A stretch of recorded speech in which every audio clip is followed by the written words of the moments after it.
Muhammad Kunaev Street is one of the most beautiful streets on the left bank of the capital. It starts with Turan Avenue and finishes nearby President Residency, Akordam. It crosses Mangalakel and Kabambay Batir Avenues, Turkestan and Akmeshi Streets. Its length is 2,250 meters.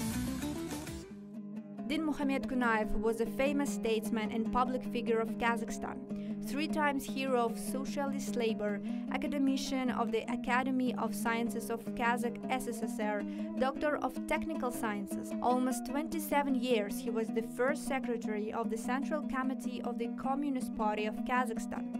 During his time in office, 43 cities and 68 monacities appeared on the vast territories of Kazakhstan. The economy, social sphere, science and culture all developed fast. The House of Ministries, Kazakhstan Timur Jolly and Kazmunaygas national companies, Theater of Opera and Ballet and Kaz Media Center are all located alongside the street.